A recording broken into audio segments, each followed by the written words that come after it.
Alamogordo, New Mexico. A small town, about 30,000 people, but it seems to attract more than its fair share of strange occurrences. It's right around the corner from where they tested the first atomic bomb. It's also the gravesite of Ham, the first chimpanzee and really the first American to go into space. And it's the place where this guy broke the land speed record in a rocket sled, which is cool, but also kind of strange.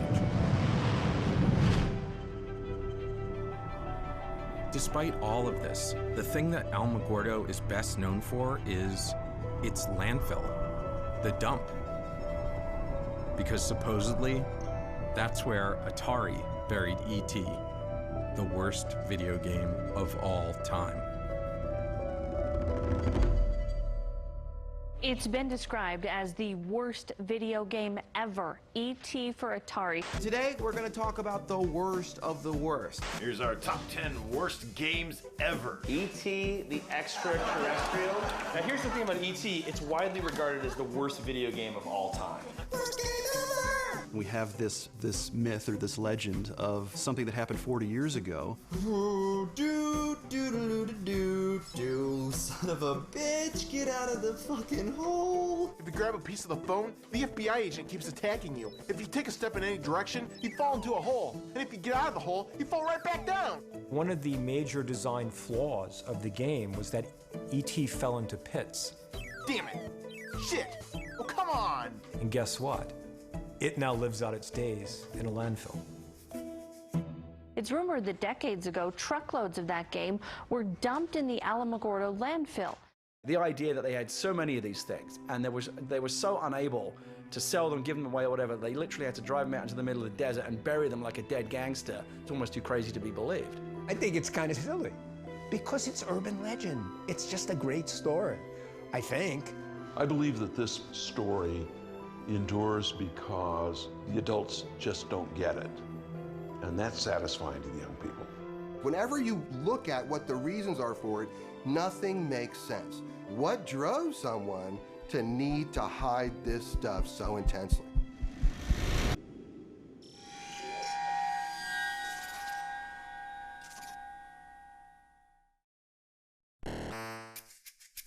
When I was 5 years old, Pong came out, and my dad got it for me and my brother and sister. When the Atari 2600 came out, Atari! I got every cartridge I could get my hands on. I played it constantly. Atari was like Xbox and PlayStation rolled into one. It had an 80% market share, and the 2600 was its killer app. Adventure was probably my favorite game on the 2600. I spent 3 weeks sitting in front of my TV trying to find the first Easter egg ever hidden in a video game. It looks kind of stupid now. You were just a block who picked up an invisible dot and carried it into the special room to discover the programmer's name.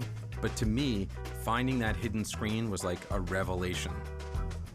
As an adult, I still play a lot of video games, but I also write and direct movies. That's my job.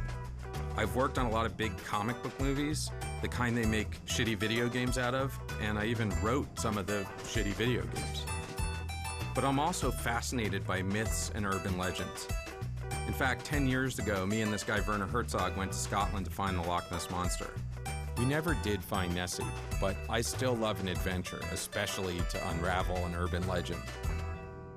Today, video games are everywhere, so it might be hard to understand my generation's obsession with Atari. But for us, it was the gateway drug to a lifelong addiction to video games. And then one day, it was just gone. Sometime in the mid-'80s, it just disappeared, and there were no more Atari games. And I always wondered what happened. Where did it go? So this is the famous landfill, the burial, the final resting ground of E.T. Yeah, this is the place. This road here, this gate, this is exactly the way the Ataris would have came through that ditch and up through here. It was the only access in. Back in those days, it was just pure desert. And is there any way to get through this, or yeah, it's a high security gate. So, duck under, yeah, I guess that works. Joe Landowski has been the garbage guru, if you will, for a number of years. He operated various waste disposal companies within Alamogordo and Otero County. And when it comes to the Atari graveyard, I believe he probably has more direct knowledge than anybody else. Joe's the guy that's advising the city and telling the city where everything is. And I think that he's the only guy that might be able to walk out to that dump and point to a spot on the ground and say, this is where it's at. So this whole area, this is where it's buried? Some people don't believe it's there, but trust me, it's there. You can kind of feel it, right? Is that just me? It's pretty much you. It's just me. So what are these little boxes here? Each one of those boxes represent where garbage is. I see. Someone would write down, oh, that's where we put the Atari trash, that's where we put, No, that's the problem. Nobody did. We do today. So it's it's like looking for a haystack in a pile of haystacks. Pretty much. And then looking for the needle inside that haystack. And find the needle so it's inside. 2 levels. This picture here is actually out of an old El Paso Times article. This is actually that day in that event and when it actually occurred. So what we did is just to figure out, okay, if this reporter took this picture here, then the reporter had to be standing somewhere in this area. So here's the 2 cells that we pinned it down to now. So when you come back here and put the reporter, taking the picture, and you make that line, and what you're looking for is to make sure the line intersects with the buildings. Joe Lewandowski wasn't just a guy who knew his way around a dump. He was also an amateur archaeologist, kind of like Indiana Jones, but without the gun or the whip. See, the newspaper photo was like the medallion, and Joe had used it to construct his own version of the Staff of Ra, and that pinpointed the location of the Atari dump, which is exactly how Indy would have done it. Joe was clearly obsessed. He believed in the legend. He'd spent over 3 years constructing a plan to dig up the landfill and prove it to the world.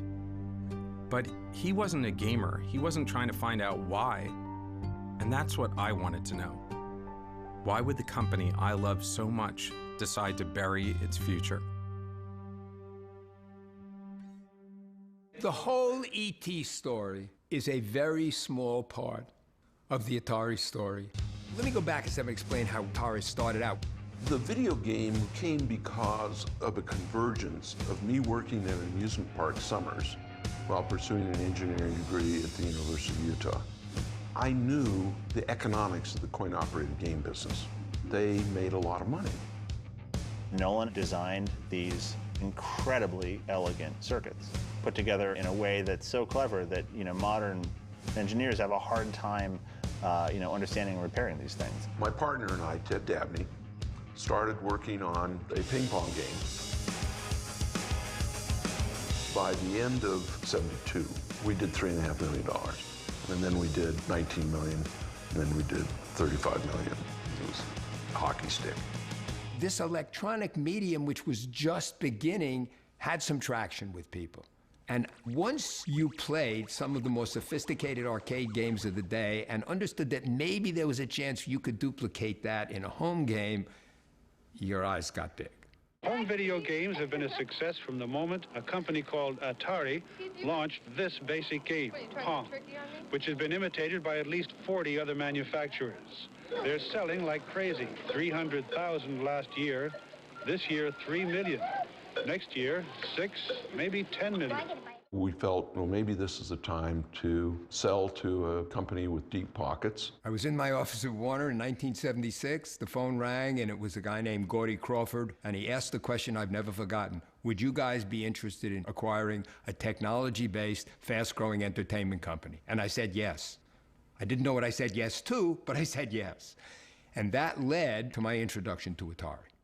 Atari, where the future comes from. What excited me about Atari wasn't Pong, it was the chipset that led to the Atari 2600.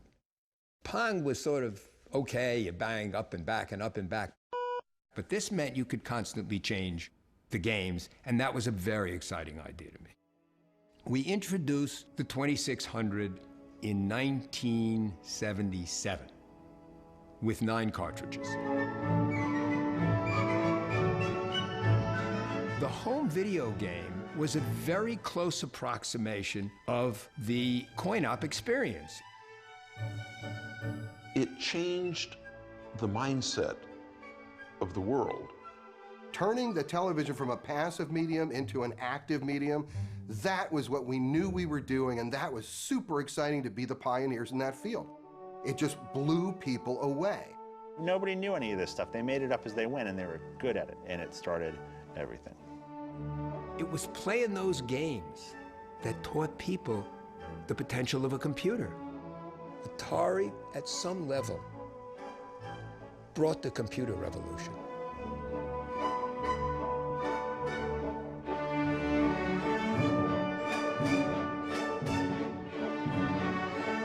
They started experimentally hiring smart kids with this idea that maybe they could come up with other stuff to do.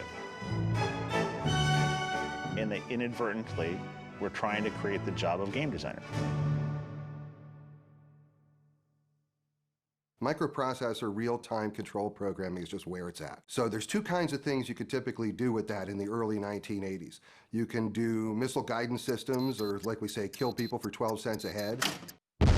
Or you can make video games, which I thought was a much better application for the whole thing.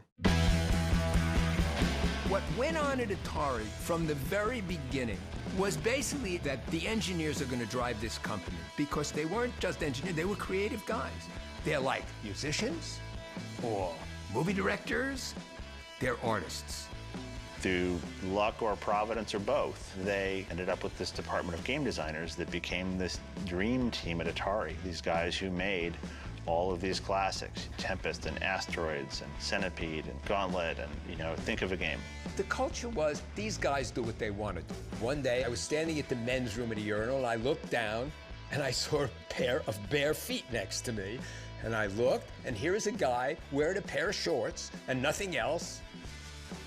And I said something, and they said, oh yeah, that's so-and-so, he's a great engineer. He doesn't like to wear clothes. The coin-op engineers at Atari, they were great. And on the consumer side, Howard was one of the best programmers. He was one of the best of those engineers. At the heart of the creative process is the programmer. I try and create basically a sensory experience that evokes a certain feeling in the user. I mean, I tend to program from a concept. I mean, I was made for this. I mean, this was what I was made to do. January 11th, 1981, I showed up for my first day of work as a game programmer at Atari. So do you remember the first day you showed up here? Absolutely. My first office mates were Todd Fry and Rob Zadibble. And I had an understanding that there was a lot of dope that was smoked at Atari when we were there. And so on my first day at work, I brought a joint because I didn't want to be, you know, I wanted to be a courteous guest. And so I showed Which, by up. the way, this is a good lesson for our younger viewers. If people are doing drugs, bring your own so you fit in. Todd walks in, shuts the door, and says, I'm going to get high in here, so if you don't want to be around this, you better leave. No, actually here. I said, I brought a joint. And he sort of looked at me, he went, I'm going to smoke some real stuff, okay? That was my introduction. That was my first day at work. We wanted people who worked hard and yet had fun at doing it. How do we mix up so that we don't know the difference between our work and our play? The company's motto was, we take fun seriously, but we used to say, we take fun intravenously. And they didn't like that very much. No, I don't know why. The party atmosphere was actually a calculated plan to incentivize. I would set quotas. If the quotas were met, I'd throw a kegger. They would just roll out in a car, go to a liquor store, and they gave someone a company credit card, and they came back with a bunch of booze, and we consumed it. Over there is where the hot tub was. Inside on the first floor, there's some great stuff that went on in that room. Over here, here's the hill that, you know, one day I was wearing a dashiki shirt, which I was very into back then, and I would do somersaults down the hill. I might have had some cocktails that afternoon at that point. Did you know that you were entering this crazy party atmosphere that you'd be? No, even though I was told I was, I had no expectation that it could really exist. The best recruiting tool we could have for an engineer was to bring him over to one of our parties. Hey, what's happening, people? Hey, how's it going? They felt, hey, I'm a nerd. There are girls here. They're talking to me. It's good. That was the culture. These guys are the lifeblood of the business. They do what they want to do, and that's fine. In some ways, things happened to me over the course of 3.5 years here that made the next 25 years really tough, because it established a standard of what professional life and life in general could be And I never let go of the thought that my life could still be this or better. I just didn't know how to do it. It's really intense for me to come back here. This is the first time I've been back here in 30 years. And this was the place where I was introduced to what life could be for me. What a working life could be, what real creative satisfaction could be, what doing something really meaningful could be. Those are all things that come back to me in this moment. It's very intense. So what really happened back in 1983? People heard the rumors, but Atari denied the dump ever took place. And eventually people forgot about it. But with the growth of the internet and all of its best and worst lists, E.T. and its burial went from small-town gossip to full-blown urban legend. By the mid-90s, videos began to appear online that seemed to suggest that anyone with a shovel could go out in the desert and dig up the buried games. That's what I thought too, but it wasn't close to that easy. Joe had spent years researching the burial. If his information was correct, the games were not only deep underground, they were covered with concrete. Joe was still wading through a sea of red tape, but if and when the city approved his plan to excavate the landfill, he was going to need more than just a shovel. He would need giant yellow digging machines and a bunch of guys in hats and vests to operate them. This is one of the photos of the actual burial when they did it. So we're looking at like 15 feet down to hit the concrete. Under the concrete's mostly dirt. It's just it's the bottom of the pit. What's that thing right over there? That's a motor grader. A motor grader? Yes. That's for really just fine grading, you know, like the highways and roads, and fine planing large areas. So we conceivably might need that for this, right? No, no. I mean, but you could bring it out before, right? I mean, you might want to park it there so it's ready. No, not really. Oh. No, we're fine. I don't know. Not my field.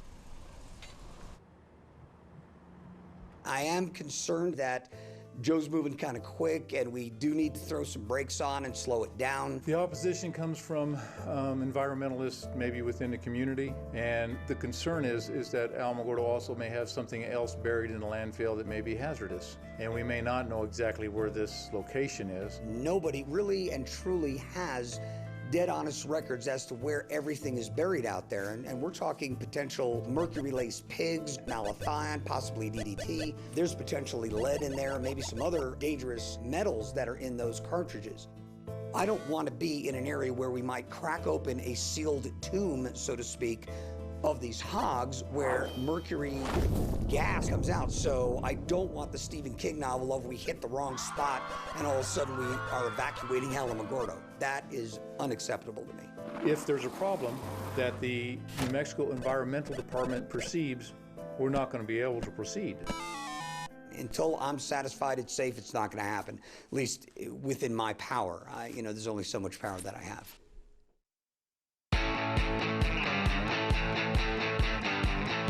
So for my first game, they wanted me to do a coin-op conversion. Although I had only been there for about a week, I went to my manager and I said, you know something? I said, this game, Star Castle on the 2600, is just going to suck. I know it's going to suck. And I said, but I think I can take some of the key things that I think make it a fun game and rework it so that it would work on the 2600. And so they said, okay, go ahead, do what you want to do. So how did you learn how to program a game? I just read the manual and started writing the game. No one had ever done like a backstory for a game before.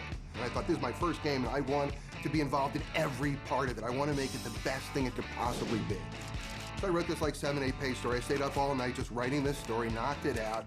And it was a science fiction story about flies that get on the first interstellar spaceships and mutate and evolve and take over the solar system. But now they're under attack by this other monster and stuff. And that's a short version of the story. So I thought, well, I need to name it. So what I did was I named it Yar because that's Ray spelled backwards. And Ray Kazar was the CEO of Atari. Right, so I've got his name keyed into the title. And I thought revenge, great action word, you know, so that's compelling. And so that's how it became Yar's Revenge.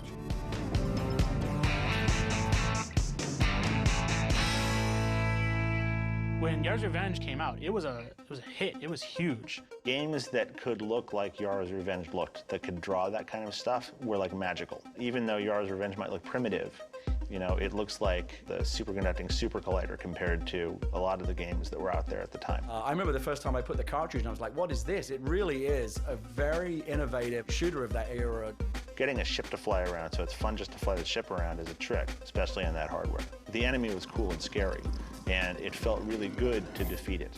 You feel like it's your victory when you beat those challenges, and you feel like it's your defeat when they beat you. And you'll keep coming back because you didn't lose by being cheated. You didn't lose because the game did something unfair. You lost because you weren't quite good enough. And all of the great games sit right on that edge. I remember playing Yars' Revenge one day, and we happened on this trick that let you, if you were on this right spot at the right time in the game, and it was in between levels, these initials came up. The initials were HSW. To us, it was some weird mystery, like we had to figure out what HSW meant. And finally, in one of the game magazines, they published what HSW meant. Turns out HSW means Howard Scott Warshaw, the guy who made the game. Yars' Revenge was the first game that Atari ever did where the programmer's name went out with the cartridge. Yars' Revenge had a lot of firsts, and that was just one of them. Yars' Revenge is the best-selling original game for the Atari 2600. It sold something like 1 million copies. Every reviewer at the time thought Yars' Revenge was one of the best games Atari put out. You know it made a lot of money for Atari. In 1981, this is a company that made operating profits of something like $375 million. One of today's greatest marketing triumphs in the entertainment field is video games. It was beyond comprehension, the fastest growing company in American history. This was an explosion. Even those of us who were in the middle of it were shaking our heads going, oh my God, this is amazing. We were the most successful coin-op company. We were the dominant consumer company. And we sat around literally saying to ourselves, what are the categories of games? What are the capabilities of the 20th century? Where is this industry going? Everything that Joe has put together on this Atari graveyard so far seems to be coming true. I'm in favor of the Atari games being dug up because it is the largest myth in the gaming world. I believe that Joe just thinks it'd be an outstanding event for Alamogordo and a way to get us on the map. On Tuesday, Alamogordo's City Commission approved a deal to dig in the old landfill within the next 6 months. The city has given its okay, and now the state has given them approval. Film crews will be in Alamogordo. The documentary film crew will start probing the dump for their strange buried treasure at 9:30 a.m.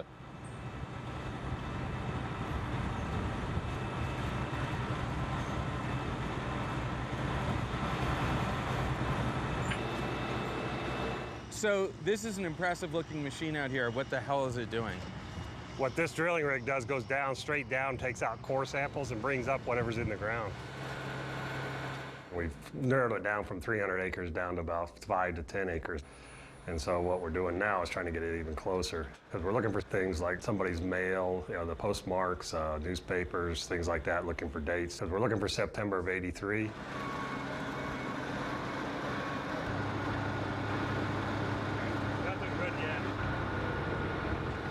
Don't you think people are going to be disappointed if we dig it up and we don't actually find the ET games? I mean, wouldn't that be... That'd be very disappointing for all of us, all the work, 3 years of work put into this. So what do we do then? You're just going to dig up the whole landfill or something? No, we can't. The Environment Department will not allow that to happen. You're saying that there's a possibility that this could turn out to be a giant waste of time. I think I said it before. I'll bet the car, I won't bet the house.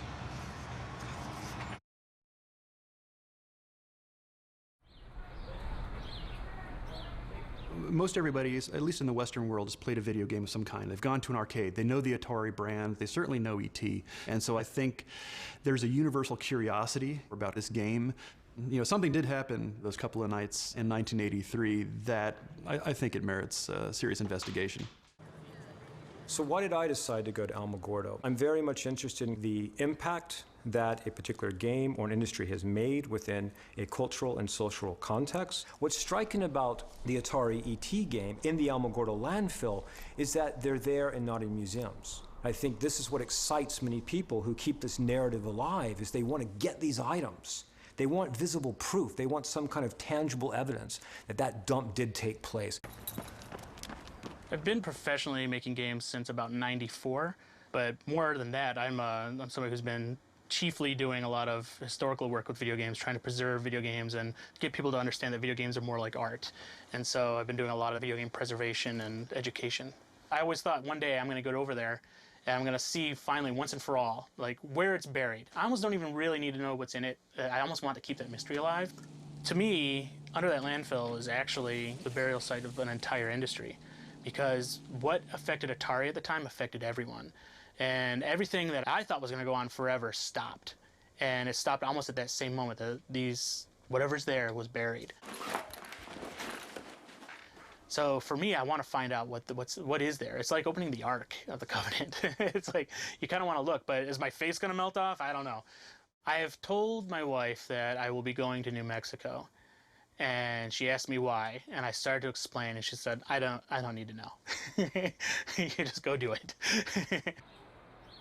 You wanted Ernest on screen? Whatever. Ernest is my fancy writer name. Ernie's what everybody calls me. All right, so we'll use your writer's name. How would you describe yourself? Screenwriter, novelist, gentleman adventurer. The thing about having an Atari for me was it was a simulator. Like, I could simulate being Indiana Jones or simulate being E.T. Having access to that and coming from a family of like modest means and not having to, beg for quarters and just be able to play as much as you wanted, that was such a huge part of my childhood and fed my imagination. And that was the inspiration for Ready Player One, my novel. The idea of like, what if Willy Wonka had been a video game designer and he held his golden ticket contest inside his greatest video game creation. And that all came from finding those Easter eggs in all those Atari games. I felt like a little kid this past week, like getting ready to go to camp. Alamogordo and the Atari graveyard, for me it's like holy ground. And that was when I realized my DeLorean's already in New Mexico. I just have to fly to Santa Fe, pick up my DeLorean from George R.R. Martin, who was using it for the Back to the Future screening, and drive it down to Alamogordo. I could stop at the Very Large Array, also hit Roswell, and then go to Alamogordo and be there for the excavation of the Atari graveyard. As soon as those tumblers clicked into place, I'm like, the most epic road trip of all time, I have to go. It's like I'm Indy going to Westeros to meet Doc Brown and then save E.T.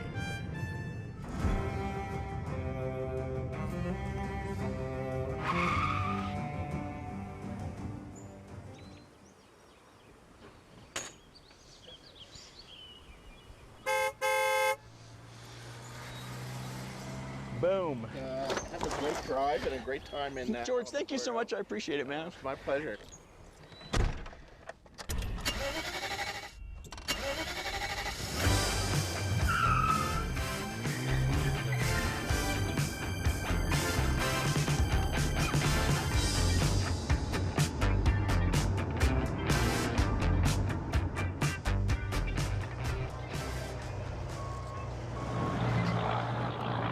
There. There it is. This is a good piece of evidence because right here.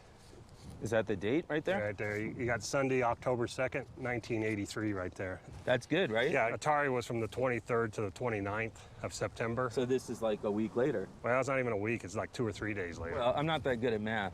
The Ataris would have been on the bottom, then garbage from the following weeks would have been piled on top. Right. So where are the games? This is the following week. In here? No games yet. No Atari stuff at all? No, not yet. Not yet. Okay. I love the challenges. I love the mystery. I love the especially when people say they'll never be found or they're not there. That just makes the challenge even better. I put 3 to 4 years of this research, planning, the politics, the environment department, I mean, many, many, many things to get to this point. Yeah, now it's very important that we find them.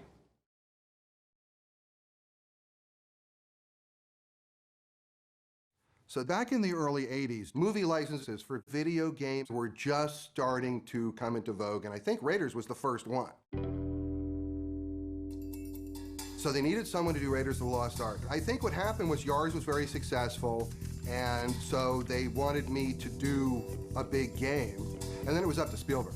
So when I went down and met with Spielberg, and if Spielberg would have said, I don't think he's really right for the game, they would have sent someone else.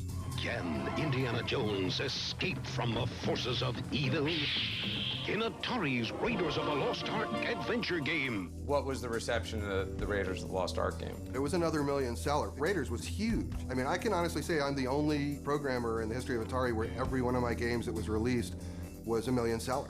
The word meteoric comes to mind. And now, Steven Spielberg brings us E.T., the Extraterrestrial. Spielberg says, well, you know, my pictures, they open slow, and they build, and they hold, and da-da-da-da-da-da. And I just looked at him, and I didn't know anything. I said, not this one. It was E.T. I said, it's going to open huge, and it's going to stay huge.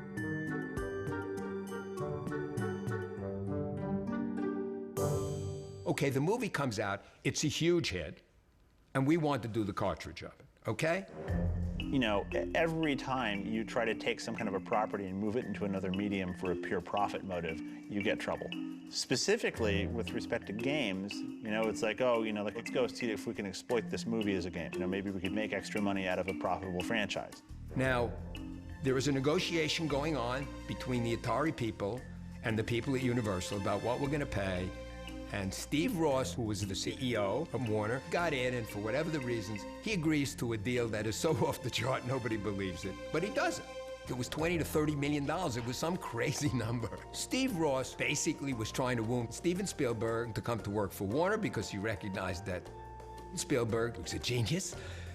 And that all plays into this story. Well, we acquired the rights to E.T., and we had to have the game out for Christmas. And that's a problem. One afternoon, I'm sitting in my office, and a call comes in, and it's Ray Kazar, and he's calling from Monterey. So I take a call, and Ray Kazar comes on the phone, and he says, Howard, can you do E.T. in 5 weeks? And I said, yes, I can.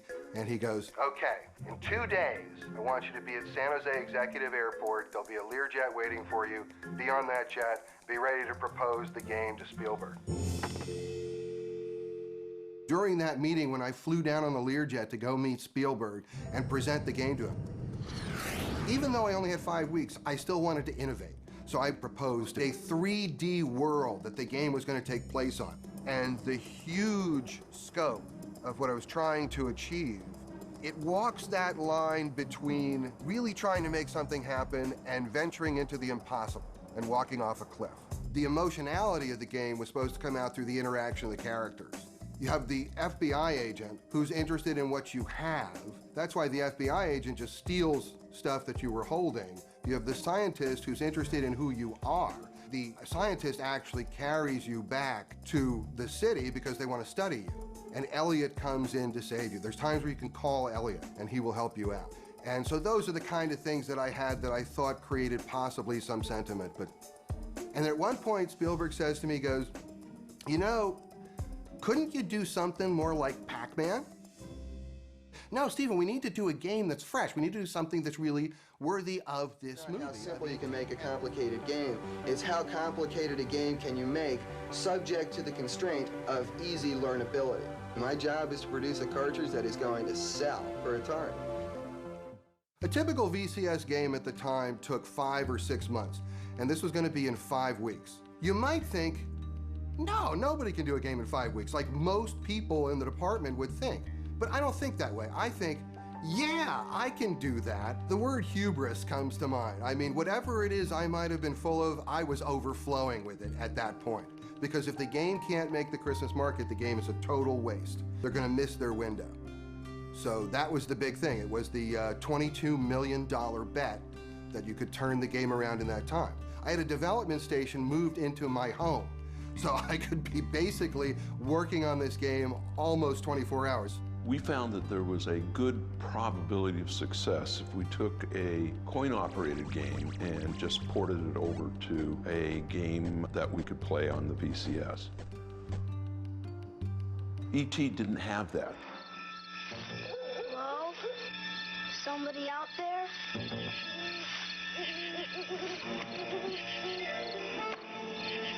E.T.?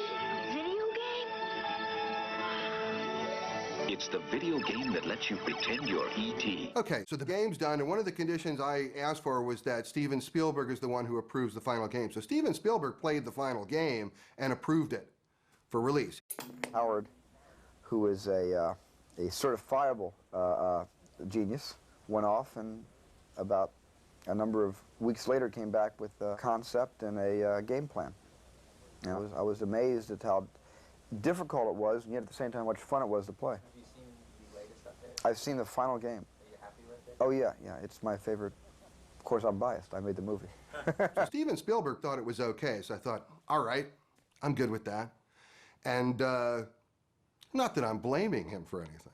No, of course not. But it's his fault. A video game that lets you help E.T. get home. Just in time for Christmas. After E.T. was released, there was a great sense of relief that we'd actually made the schedule and everything was good. And then the game went out into market and it was very high on the Billboard list, and again, things were good.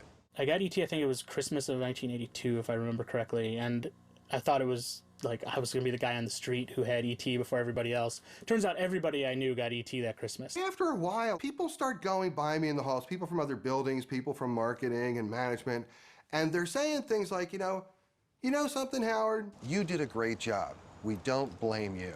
That was really something what you did. You really came through for us there, and we don't want you to think we think anything else.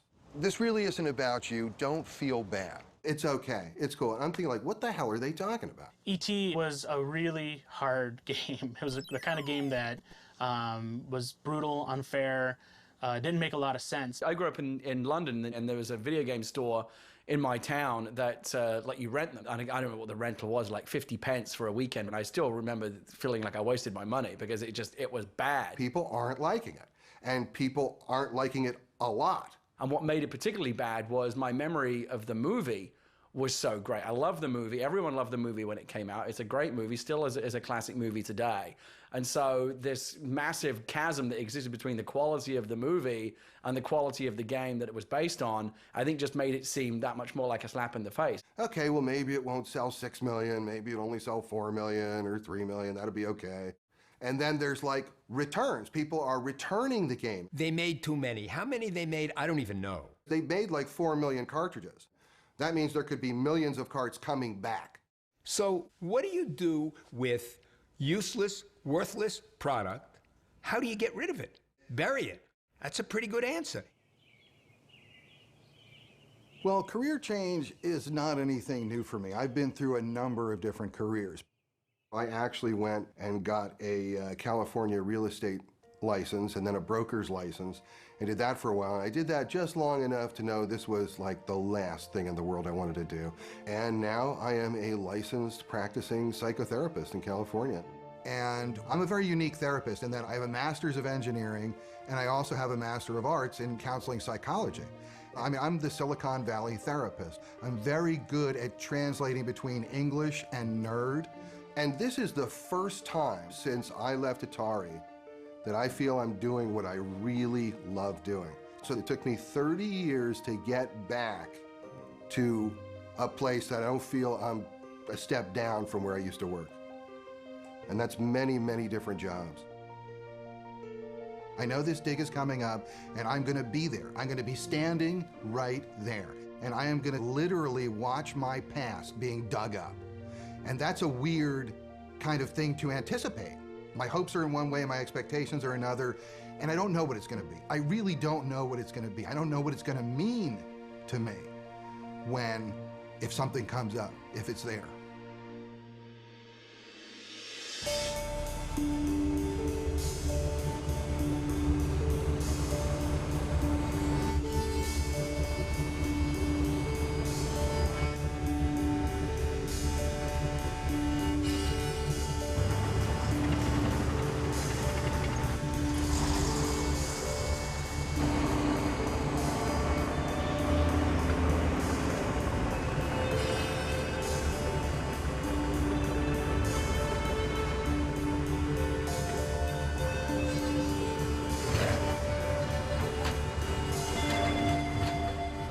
Part of punk archaeology is that sense of community and the fact that we're helping each other out to address the issues that we're interested in. And most of the time we're doing it on a volunteer basis. It's going to be interesting to see how they decide to excavate in order to clear a better area, so that we can get at more of the content that we need. One of the people down there did confirm finding a Donnie and Marie poster. Yeah, which is awesome. Well, basically, because we're going to treat this as a salvage excavation, we will dig a trench. We'll go through and excavate the material in the pits that we dig, at which point we'll send them up to the tables. We'll sort through the material, we'll weigh it, we'll count it, identify it, and that's the plan. So what's happened so far today? Basically, we've started digging on the hole, and the trucks have already started going through the train. So just so people understand, and probably right now I'm cutting to an awesome diagram of this. There's like 20 feet of garbage that's on the top of wherever the games are buried. Garbage and dirt. Sorry, garbage and dirt. Right. In the diagram, it's going to be pretty clear. And so that all has to be taken away, right? Yeah, we'll get the vast majority of the hole excavated out. And so far, have we found anything and found any Atari games? Or no, nothing. Nothing. Nothing yet. And son, I mean, you seem pretty nervous. Right. Are you? Oh yeah, terrified. Terrified, okay. I gotta be honest, I'm nervous as shit. I don't know if that'll help motivate you guys, but yeah, that did it for us. Yeah. We need to get back to work, yeah. Great, let's go. Now that you've done that. Go team, way to go. Son, calm down, buddy.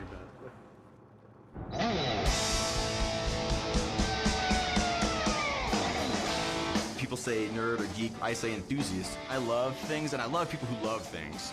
Like, if you just spend all your time focusing on all of the amazing like art and entertainment that's being made, there's so much of it happening now you can't even take it all in.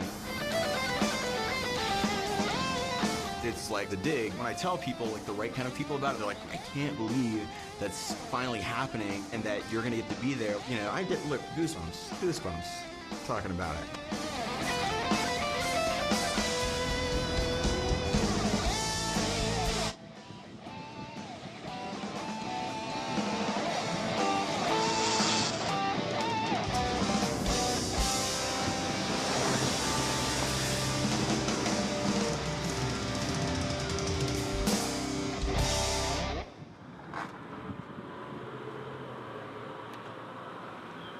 The local video game shop in Austin, Texas, Game Over Video Games, gave me every copy they had of every one of Howard's games.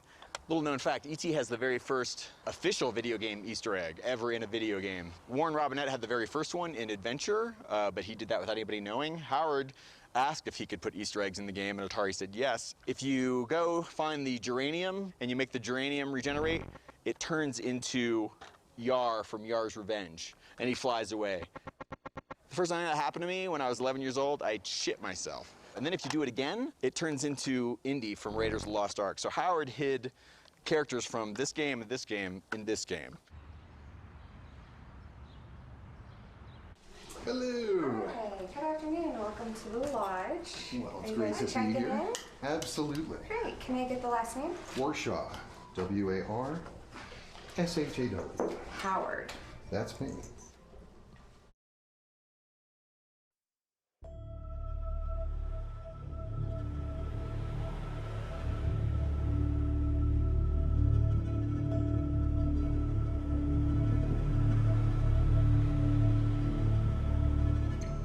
So it's the day of the actual dig, and my wife and I are in a van on our way to the landfill. It was a strange feeling. I mean, I was like nervous, and I didn't really understand why, but I just had this sense, just like a tingly thing, that something is going on here today.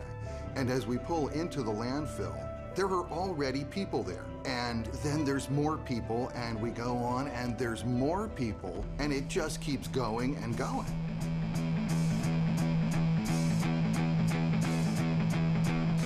This sort of felt like a religious pilgrimage to me. I called up some friends, said, hey, can we get down there? And I asked my brother-in-law if he wanted to go.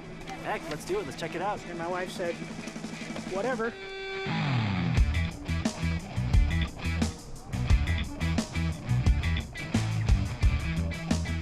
It's one of those weird, monumental video game-based events that only comes around once a century. This is our generation's urban legend. Billions of cartridges out in the desert. Growing up, you always read little rumors about it. And I grew up playing an Atari, which my babysitters had given me, and I actually had the E.T. game. My friend and I, she and I would actually just, for fun on the weekends, drive around trying to figure out where would these Atari games be buried. It was the fun of the legend, just like looking for the Loch Ness Monster. What did you think when you played the E.T. game last night? It was awesome, because in my opinion, I like terrible games.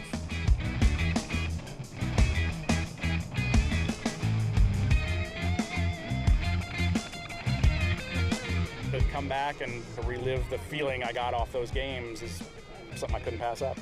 I just want to know about the urban myth, see if it's really buried out here. I just came out here to be part of video game history.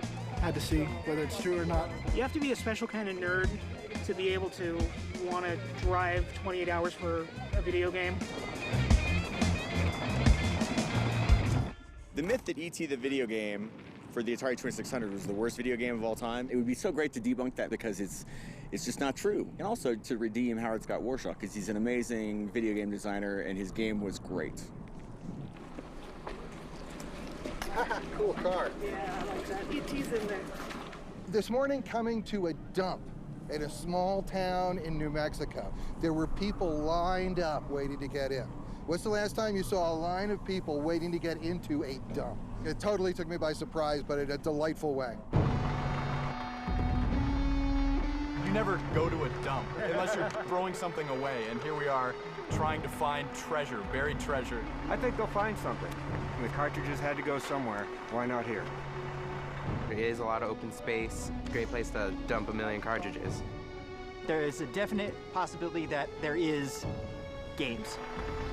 This is archaeology for the time I grew up. So the nostalgia for anything that came out of that era is pretty high.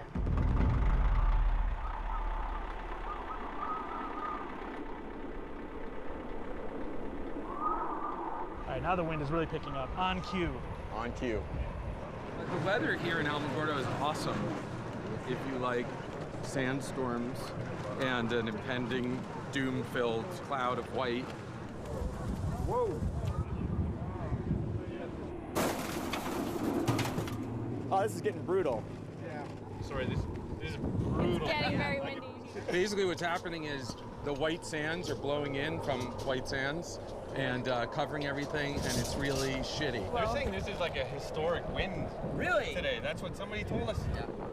To think that we're in the middle of a sandstorm, really, this is what's going on. And for me, it was almost like the big sandstorm right at the opening of Close Encounters. The people wearing the goggles and the bandanas, everybody's like gathered around because they found something and they can't believe what they found. Oh, we're the first! This is Tony Johnson from Denver, Colorado, who ran up to me in my DeLorean. He's like, I found something. And Tony is gonna go down in history because he found the first evidence of Atari hardware. Whoa, that's Right pretty there. huge. Right there it is, my man. Ladies and gentlemen, we have an announcement. So Tony, tell us what you just found. An Atari 2600 joystick tower. So Tony, where did you find it? Walking to the bathroom. So is a surface find? Surface find. Yeah, like we know what a surface find is, right? Well, surface find is something, you're walking around, you're looking down on the ground, you see something interesting, you pick it up. It's totally out of archaeological context. What are the odds that like blew out of the hole? I actually think that's pretty good. I mean, the wind is blowing fiercely in that direction. The stuff's coming out of the bucket. We've been finding a lot of interesting things that date from around that time. Anything from Atari? Nothing from Atari yet. How can you authenticate this? Can you carbon date it? No, it's much too recent for that. There are really two things that we could be dealing with when taking a look at these cartridges if they're actually there. First thing is that they just loaded the trucks with these cartridges and then they dumped them. And that's the best possible scenario because you can pull them out and I bet you most of them will be playable. They've just been in there for, since 1983. Trash bags, Stroh's beer cans, wood, tons of wood. We're right about where we need to be, but there's still no Atari detritus at all. We've been here for a while already. It's tedious, the wind's horrible. We're wondering if they're gonna find anything or not. It's like a nylon cord and a big red wrapper. I don't think there's anything in that hole except rattlesnakes and scorpions. If it's buried, it's probably for a reason. It should stay buried.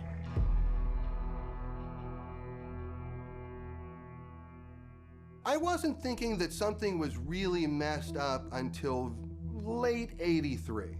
To me, Atari was never going to go away. It was this thing that was just part of my life, and the thought that there could ever be a day where there was no Atari or no Atari 2600 never crossed my mind. E.T. comes out, and E.T.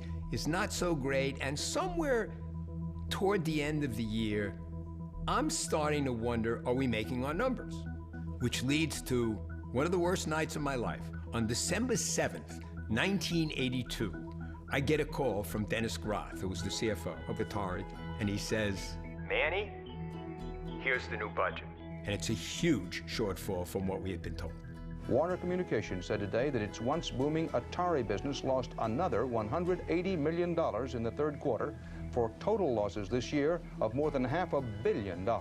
I was starting to see enough signs in the company that things were starting to unravel. It was unraveling hard and fast, and we didn't have any ready solutions. Several Atari executives, including Atari's chairman, Raymond Kassar, sold Warner stock shortly before the negative earnings announcement and the decline in the price of the stock. Kassar denies any wrongdoing or impropriety, but a number of stockholders have sued Warner. So they got rid of Ray Kassar and they brought in a guy from Philip Morris, and when he came in, Atari had 10,000 employees, and within about 4 months or 5 months, Atari had 2,000 employees. I really got that we had lost 80% of our staff. In the short run, the market is frequently irrational. In the longer run, hopefully it's rational. The wild upside ride was over. I did not understand the extent of the downside ride that was coming. This is slipping away. The train is derailing. It's not going to keep riding, and what am I going to do next? It was a big emotional blow. It was my baby, and I hated to see it abused. New Media Magazine credited E.T. with destroying the video game industry. That's interesting. I think that's really interesting that I could be single-handedly responsible for toppling a billion-dollar industry. E.T. comes out, the industry dies, Howard's associated with that, and I think that's affected his career and what people will remember him for, and that's pretty bad. The fact that a guy's career got destroyed because he did E.T., given the circumstances surrounding doing E.T., it's completely unfair. I mean, it's sad. It's really sad. There's this video game Walk of Fame. There's also this show called DICE where they give out Lifetime Achievement Awards. Howard's not in that. He's not put in that same group. They kind of keep him out of all these things, and it's kind of a shame.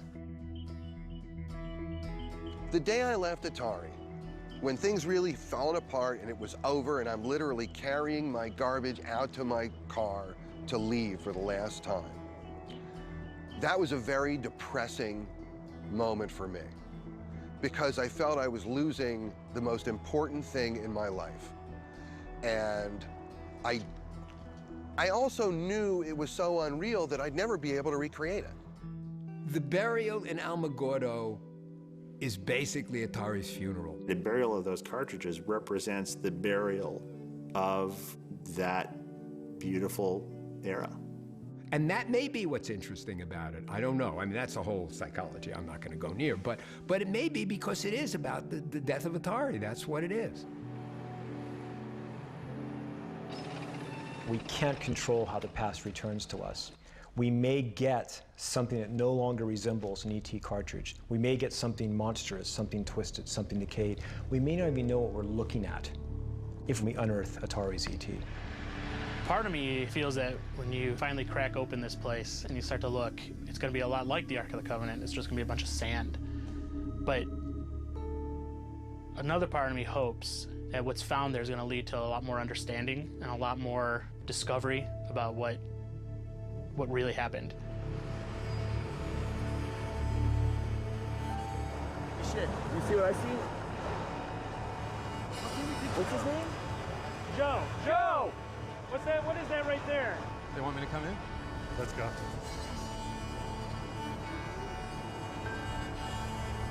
So what's up? You guys find something? I should have brought my binoculars. Can you show me?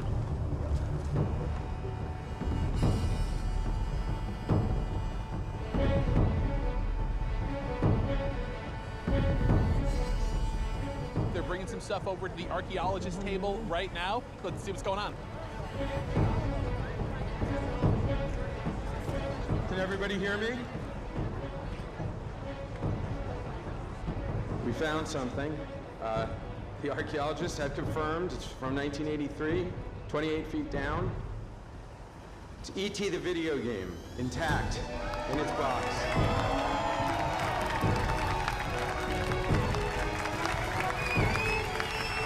There it goes.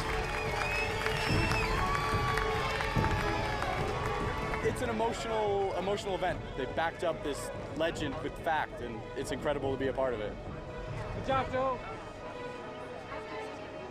I wasn't nervous till we got down to that where he was almost reaching his max land. But yeah, it was a big weight off my shoulders when that bucket came up and E.T. was there too. Congratulations, dude. Thank you. I didn't think they were going to find him intact. I thought for sure they'd be crushed and ruined, but now I got goosebumps. And it's not because of the dust storms. What's this moment like for you?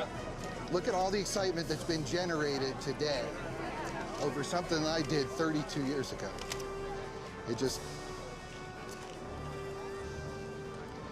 It's an immensely personal thing. What it took to make these games was a lot. And this one was done in 5 weeks. That was one of the hardest 5 weeks of my life. So I need a little moment. And I'm just so excited to be here.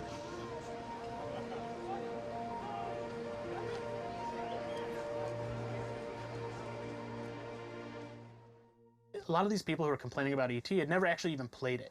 And ever since then, I would talk to people and they would talk about E.T. and I'm like, well, have you ever played the game?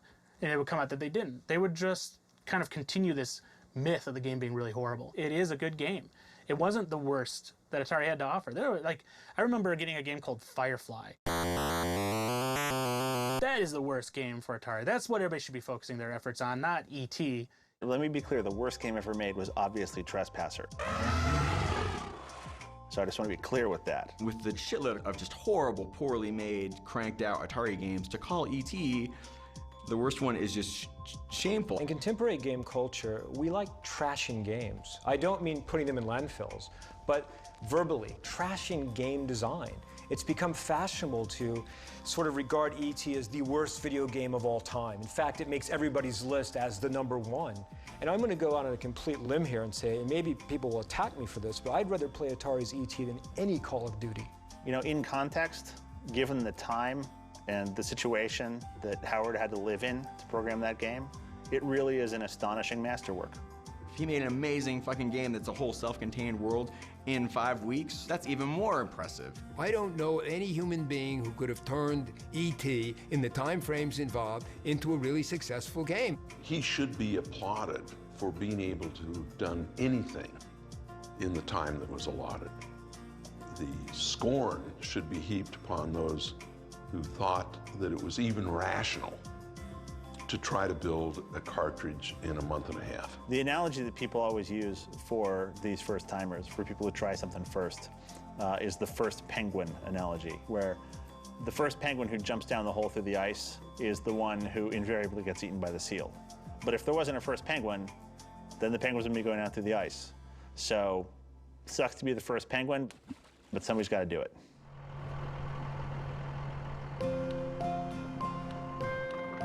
So it turned out that Joe Lewandowski had been right all along. The games were buried, almost exactly where he had predicted, and no mercury-filled pigs popped up out of the ground. So the legend of the burial was true. Or was it? When the archaeologists cataloged all the games, there were a bunch of ET cartridges, but nowhere near the millions that were such a big part of the legend. In fact, E.T. made up about 10% of the total games found. The rest included some of the best games ever made: Defender and Centipede and Yar's Revenge. There was even one copy of Adventure, which I snagged. The burial wasn't a cover-up or done out of shame. It was a warehouse dump done by a company in financial distress. At the time, the Alamogordo landfill was just the most practical solution. E.T. wasn't buried because it was the worst game ever. People called it the worst game ever because it had been buried. And as a result, it got blamed for destroying an entire industry. The game and its creator had taken the rap for a crime they didn't commit. The notion that E.T. caused the demise of Atari is simply stupid. It's just stupid. Atari committed suicide. It was not homicide. And it wasn't the E.T. cartridge. It was a concomitant effect of a lot of missteps in technology, in deployment, in marketing. So people say E.T. destroyed the video game industry, and I'm sure I've heard that before, but it's just really funny. No, the behavior pattern that created the conditions for the E.T. failure is what destroyed the video game industry. The cause of the fall was Atari trying to sell yet another 10 million Atari 2600s into a market that was saturated. E.T. didn't destroy Atari. It wasn't good, but it didn't destroy Atari. That's one of those things people say. And the reality of life is, if enough people say it, it becomes the truth for people. A simple answer that is clear and precise will always have more power in the world than a complex one that is true.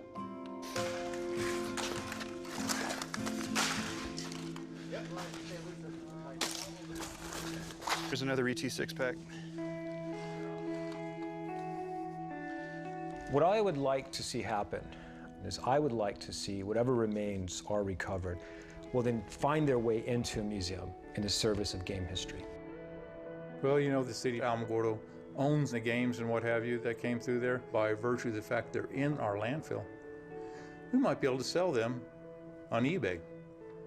So if another terrible video game needed to be buried, would you be prepared to let it be buried in Alamogordo? Absolutely. Come on down. We'll bury your game. Atari was the first great consumer company to come out of Silicon Valley. It was exciting. It was different.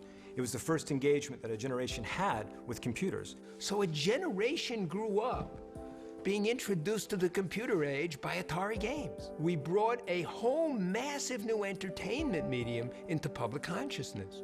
So for a whole generation, we are the definition of the video game era. And it's cosmic. These guys really never got their due for really starting the whole industry. 3 Lives was invented by a person. Flying a ship around was invented by a person who had to figure out what that was. And it was so good that it was copied everywhere. And because it was copied everywhere and because it's so ubiquitous, it's impossible to remember why it was so special. I think Atari's legacy is that we started the Silicon Valley ethic of engineers as rock stars. It didn't exist before.